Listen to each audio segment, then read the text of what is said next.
Hi friends, ನಾನಿವತ್ತು ಹೋಳಿಗೆ ಸಾಂಬಾರು ಅಥವಾ ಒಬ್ಬಟ್ಟಿನ ಸಾಂಬಾರು ಅಂತಲೂ ಕೂಡ ಕರೀತಾರೆ.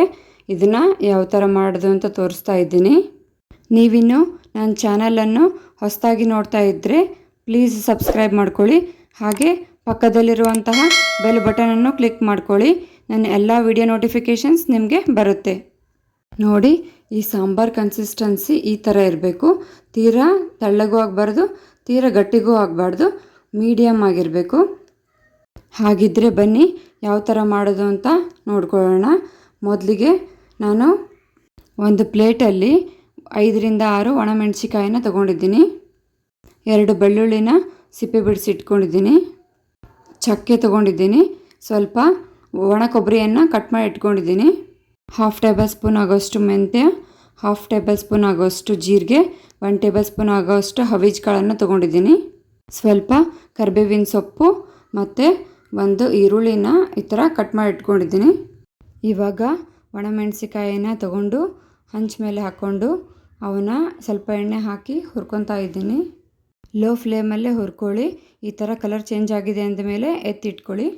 ಇವಾಗ ಚಕ್ಕೆಯನ್ನು ತೊಗೊಂಡು ಸ್ವಲ್ಪನೇ ಎಣ್ಣೆ ಹಾಕಿ ಫ್ರೈ ಮಾಡ್ಕೊಂಬನ್ನಿ. ಇವು ಕೂಡ ಸ್ವಲ್ಪ ಕಲರ್ ಚೇಂಜ್ ಆಗಿರಬೇಕು. ಈ ಥರ ಆದಮೇಲೆ ಎತ್ತಿಟ್ಕೊಳ್ಳಿ. ನೆಕ್ಸ್ಟ್ ಮೆಂತ್ಯೆಯನ್ನು ಹಾಕಿ ಹುರ್ಕೊಂಬನ್ನಿ. ಸ್ವಲ್ಪ ಎಣ್ಣೆ ಹಾಕಿ ಇದಕ್ಕೆ ಈ ಥರ ಇದು ಕೂಡ ಕಲರ್ ಚೇಂಜ್ ಆಗಬೇಕು. ಸ್ವಲ್ಪ ಕೆಂಪಗಾಗಿದೆ ಅಂದಮೇಲೆ ತಗೊಳ್ಳಿ.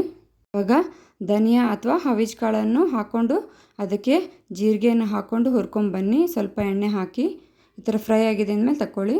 ಕರಿಬೇವು ಜಸ್ಟ್ ಬಿಸಿ ಆದರೆ ಸಾಕು, ಅವುಗಳನ್ನ ಎತ್ತಿಟ್ಕೊಳ್ಳಿ. ಕೊಬ್ಬರಿಯನ್ನು ಹಾಕ್ಕೊಂಡು ಹುರ್ಕೋಬೇಕು. ನೆಕ್ಸ್ಟು ಎಲ್ಲವನ್ನು ಸಪ್ರೇಟಾಗಿ ಹುರ್ಕೊಳ್ಳಿ. ಇವಾಗ ಈರುಳ್ಳಿ ಮತ್ತು ಬೆಳ್ಳುಳ್ಳಿಯನ್ನು ಕೂಡ ಹುರ್ಕೋಬೇಕು. ಲೋ ಫ್ಲೇಮಲ್ಲಿ ಇಟ್ಕೊಂಡು ಈ ಥರ ಫ್ರೈ ಆಗಿದೆ ಅಂದಮೇಲೆ ಎತ್ತಿಟ್ಕೊಳ್ಳಿ. ಹುರಿದಿರುವ ಎಲ್ಲ ಪದಾರ್ಥಗಳನ್ನು ಒಂದು ಮಿಕ್ಸಿ ಜಾರ್ಗೆ ಹಾಕ್ಕೊಂಡು ಸ್ವಲ್ಪ ಕೊತ್ತಂಬರಿ ಸೊಪ್ಪನ್ನು ಹಾಕಿ ಮೇಲೆ ಮುಚ್ಚಳವನ್ನು ಮುಚ್ಚಿ ಸ್ವಲ್ಪ ನೀರು ಹಾಕಿ ಗ್ರೈಂಡ್ ಮಾಡ್ಕೊಂಬನ್ನಿ. ಇದು ಬೌಲ್ ಆಗೋಷ್ಟು ಕುದಿಸಿರುವ ಕಡಲೆಬೇಳೆಯನ್ನು ಸಹ ಮಿಕ್ಸಿ ಮಾಡ್ಕೊಂಬರಬೇಕು. ಸ್ವಲ್ಪ ಹುಣಸೆಹಣ್ಣನ್ನು ನೀರಲ್ಲಿ ನೆನೆ ಹಾಕಿದ್ದೀನಿ. ಇವಾಗ ಗ್ಯಾಸ್ ಆನ್ ಮಾಡಿ ಸಾಂಬಾರು ಮಾಡೋದಕ್ಕೆ ಒಂದು ಪಾತ್ರೆಯನ್ನು ಇಟ್ಕೊಂಡು ಅದಕ್ಕೆ ಸ್ವಲ್ಪ ಎಣ್ಣೆಯನ್ನು ಹಾಕಿ ಇದಕ್ಕೆ ಸಾಸಿವೆ ಜೀರಿಗೆನ ಹಾಕ್ಕೊಂಡಿದ್ದೀನಿ. ಇವೆರಡು ಸಿಡಿದಾದ ನಂತರ ಜಜ್ಜಿಟ್ಕೊಂಡಿರೋಂತಹ ಬೆಳ್ಳುಳ್ಳಿಯನ್ನು ಹಾಕ್ಕೊಂಡಿದ್ದೀನಿ. ಸ್ವಲ್ಪ ನಂತರ ಕರಿಬೇವಿನ ಸೊಪ್ಪನ್ನು ಹಾಕ್ಕೊಂಡು ಸ್ವಲ್ಪ ಕೈಯಾಡಿಸ್ಕೊಳ್ಳಿ. ಇವಾಗ ನೆನೆಸಿಟ್ಕೊಂಡಿರೋಂಥ ಹುಣಸೆಹಣ್ಣಿನ ರಸವನ್ನು ಹಾಕ್ಕೊಳ್ಳಿ. ಚೆನ್ನಾಗಿ ಹಿಂಡ್ಕೊಂಡು ಇದಕ್ಕೆ 1/2 ಟೇಬಲ್ ಸ್ಪೂನ್ ಆಗೋಷ್ಟು ಅರಿಶಿಣ ಪುಡಿಯನ್ನು ಹಾಕ್ಕೊಂಡಿದ್ದೀನಿ. 1 ಟೇಬಲ್ ಸ್ಪೂನ್ ಆಗೋಷ್ಟು ಉಪ್ಪನ್ನು ಹಾಕ್ಕೊಂಡಿದ್ದೀನಿ. ಸ್ವಲ್ಪ ಬೆಲ್ಲವನ್ನು ಹಾಕ್ಕೊಂಡು ಕೈಯಾಡಿಸ್ಕೊಳ್ಳಿ. ಇವೆಲ್ಲವೂ ಈ ಥರ ಕುದಿ ಬಂದ ನಂತರ ನಾವು ಮಿಕ್ಸಿ ಜಾರಲ್ಲಿ ರುಬ್ಬಿಟ್ಕೊಂಡಿರೋವಂಥ ಮಿಶ್ರಣವನ್ನು ಹಾಕಿ ಬೇಳೆ ಸೋಸ್ಕೊಂಡಿರುವ ನೀರನ್ನು ಹಾಕ್ಕೊಳ್ಳಿ. ಇದಕ್ಕೆ ನೀರು ಇನ್ನು ಸ್ವಲ್ಪ ಬೇಕಿದ್ದರೆ ನೋಡ್ಕೊಂಡು ಹಾಕ್ಕೊಳ್ಳಿ. ಈ ಥರ ಚೆನ್ನಾಗಿ ಕುದಿ ಬಂತು ಅಂದರೆ ನಮ್ಮ ಸಾಂಬಾರು ರೆಡಿಯಾಗಿದೆ ಅಂತ ಅರ್ಥ. ಈ ಸಾಂಬಾರನ್ನು ಒಂದು ಬೌಲಲ್ಲಿ ಹಾಕ್ಕೊಂಡು ಸರ್ವ್ ಮಾಡ್ಕೊತಾ ಇದ್ದೀನಿ. ತುಂಬಾ ರುಚಿಯಾಗಿರುತ್ತೆ. ಒಂದು ಸತ ಟ್ರೈ ಮಾಡ್ಕೊಳ್ಳಿ. ನಾನು ಇಲ್ಲಿ ಅನ್ನ ಜೊತೆಗೆ ಸರ್ವ್ ಮಾಡ್ಕೊತಾ ಇದ್ದೀನಿ. ಈ ರೆಸಿಪಿ ನಿಮಗೆ ಇಷ್ಟ ಆಗಿದರೆ ಪ್ಲೀಸ್ ಶೇರ್ ಮಾಡಿ, ಸಬ್ಸ್ಕ್ರೈಬ್ ಮಾಡ್ಕೊಳ್ಳಿ.